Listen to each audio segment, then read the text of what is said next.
Yo, what's up everybody? Welcome back for another episode of Into the Floo. In today's episode, I'm going to start something a little new that I'm calling Unforgivable Curses. And I'm going to be breaking down each one of these episodes and talking about specific cards in the Harry Potter TCG that are either broken or very, very good, that kind of like leave your opponent stuck, or that cause them to like deck out, kind of cards that sort of feel like were not well thought out or were just like coming from a place of extreme brutality. So to give you an example, today's episode, we're going to talk about Caught by Snape.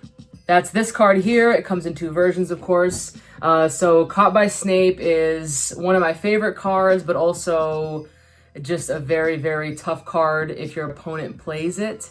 So Caught by Snape is a really popular card. It's extremely sought after and it's in a lot of people's decks. I know people who have at least one copy of Caught by Snape in every one of their decks because it's an adventure card. It doesn't require a specific lesson. So we're going to talk about why Caught by Snape is a bit brutal, what in my opinion makes it broken. And in these series of episodes, it's not going to just be one specific card. It might be a combination of cards. So look out for those. And let's get started. All right, everybody, here we go. This is episode 1, the Unforgivable Curses, Caught by Snape edition. So here we've got Caught by Snape. Now, this is honestly one of my favorite cards for the art. Of course, I love the foil one better. You could just kind of see like that light flickering in the candle, and just the faces of Ron and Harry as well as Snape. Just the detail is just really amazing. So absolutely love the card for the art and of course the brutality. So the purpose of the game, as many of you know, and for those of you that don't know, I would suggest watching the How to Play episode that we did, or asking anybody in the community. There's a few videos online of how to play, so just checking out any of those so that you can kind of understand what it is that I'm talking about here.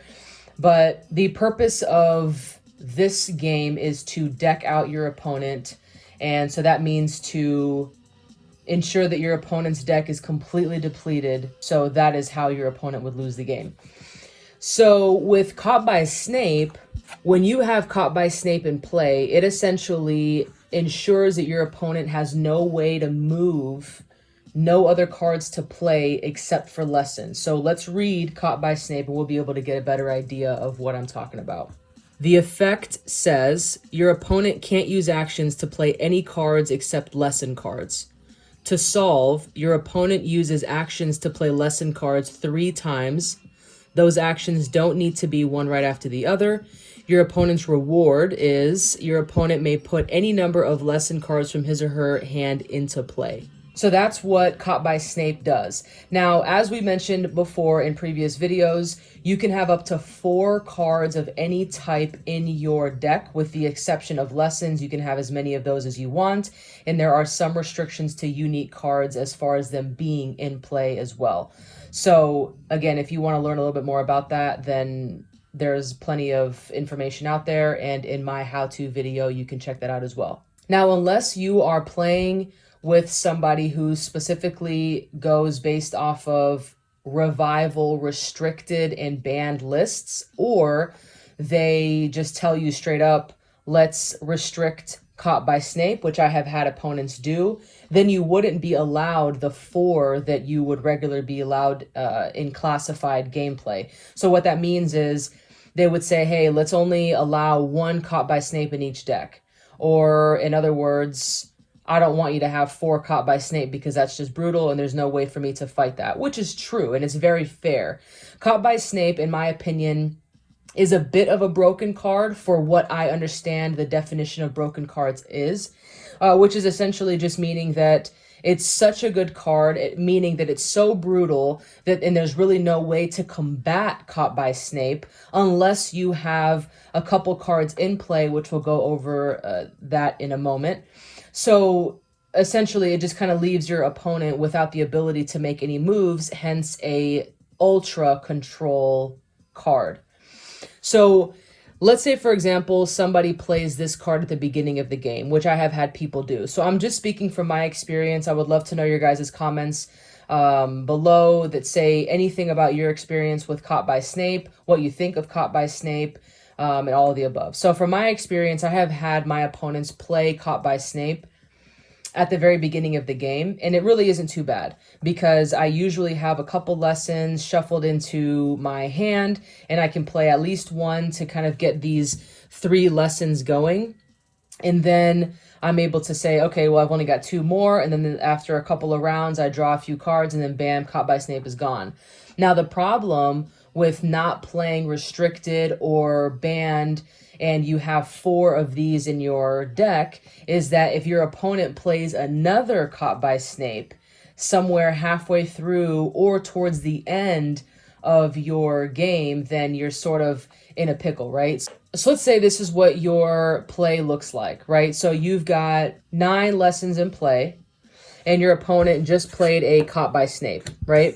So now your opponent plays a Caught by Snape, which tells you you need to add 3 more lessons to this in order to get rid of Caught by Snape. And you want to get rid of Caught by Snape because you can't play anything else while Caught by Snape is in play.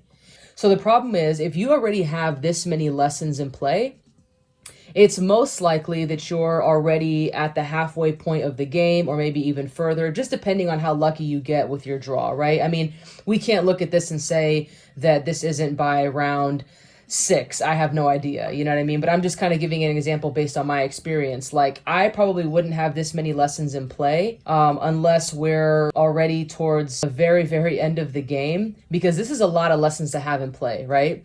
So even if you only had 5 lessons in play, Caught by Snape is still pretty devastating because you're going to have to waste so many actions. The time that Caught by Snape is really the most devastating is when it's played towards the end of the game.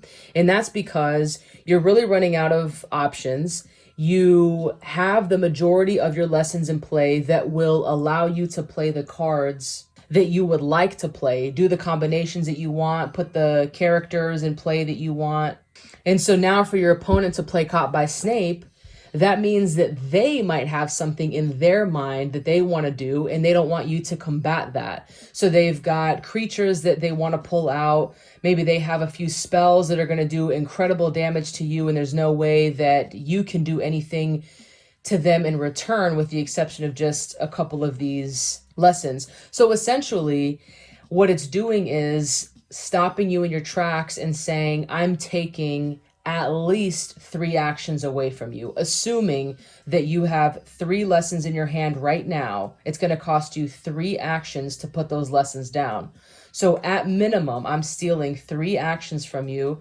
Yes, you might be putting lessons down. Yes, that might be more power for you to add heavy hitters, but at the end of the day, it doesn't matter because I've got something up my sleeve. Now, an example of a card to use while Caught by Snape is in play, if you are the one that played Caught by Snape, if you just want to be like ultra savage, is a Potions Project.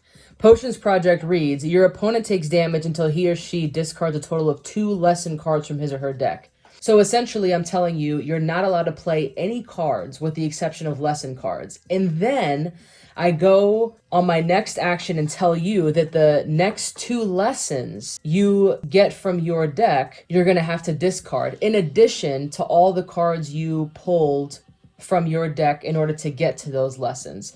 So let's say, for example, we've got somebody's deck that's like this, right? And I play a Potions Project, and I say, well, you can't do anything else. And yes, I've got a Caught by Snape in play, and the Potions Project is telling you to take damage until you discard 2 lessons. So they would discard. They're discarding this. This isn't a lesson. Continue discarding. We've got 1 lesson, and it's taken us 4 cards just to get there. So now you got to continue going, right? Because it says 2.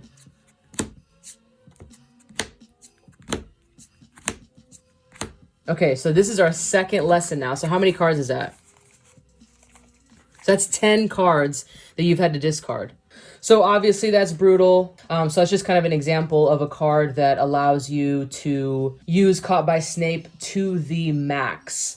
So your holding down your opponent, telling them they can't do anything else but play lesson cards. And then if you happen to have a potions deck and you want to be extra savage, then you can put a couple potions projects in there where your opponent takes damage until he or she discards 2 lessons, meaning those 2 lessons that would have contributed to the Caught by Snape adventure to get rid of it are now no longer available for your opponent to do so. Now, Flying Car is a really good card to have in play, and it's one of the few cards that would allow you to get rid of Caught by Snape. It reads, you may use an action to choose an adventure or a location in play and discard it. If you discard an adventure, you don't get the reward. So if this card is already in play and your opponent plays a Caught by Snape, you can use an action to say, hey, I'm going to discard Caught by Snape by using my Flying Car. Now, another card that does something very similar is Mcgonagall.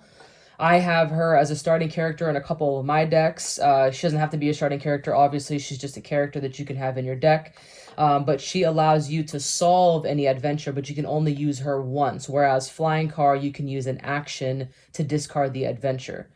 So it's just a really good alternative to get rid of Caught by Snape. So although, like I said, it's a bit of a broken card, there are a couple things that you can do to get rid of it. However, obviously this is a Charms card, and so you would have to ensure that you're building Flying Car into your Charms deck just as a way to prevent someone playing Caught by Snape, or again having Mcgonagall as your starting character. Now, what some do if you're playing restricted, meaning you only have one copy of Caught by Snape in your deck, is they will play a Escaping the Dursley. So Escaping the Dursley reads, your opponent can't use actions to play any cards except lesson cards. So very similar to Caught by Snape, right? Which reads, your opponent can't use actions to play any cards except lesson cards. Now, to solve it, unlike Caught by Snape, to solve, your opponent discards his or her hand. And the reward is your opponent searches his or her deck for any card, puts it into his or her hand, and then shuffles their deck. So Escaping the Dursley is still pretty brutal, but it's more manageable. So you might have a pretty good hand, but it's a lot better to get rid of your hand and not be locked down by Caught by Snape completely. And so you would then sort of welcome Escaping the Dursleys and say, okay, well, this is better than Caught by Snape. It's not the worst thing that can happen. Maybe I had a good hand, but I know I've got some other good cards that I would be able to pull from my deck. And really, whether we liked it or not, that's the only way for us to solve Escaping the Dursleys adventure. So anyway, that's just a bit about Caught by Snape. Let me know what you guys think about it. Do you like the card? Do you dislike the card? Do you have it in your decks? I know a few people who have at least one copy of Caught by Snape in each one of their decks. It is a really good adventure, especially when you're playing against an opponent that is pretty brutal, has, let's say, for example, a very creature-heavy deck and you don't, and you've got a Caught by Snape. It's a good way to stop them from putting out more creatures, but of course it doesn't stop the damage that the creatures in play will do to you. So there's some pros and cons to everything, I suppose. But anyway, I hope you guys enjoyed. Let us know what you think. All right, everybody, I hope you enjoyed today's episode about Caught by Snape. Leave your comments below. Let me know what you think of the card, if you have it in your decks or if you prefer not to. A lot of people just think the card is extremely unfair, and so they just don't even play with it at all and get extremely annoyed when their opponents do. So anyway, let's have a discussion about it. I hope you enjoyed today's episode. Stay safe.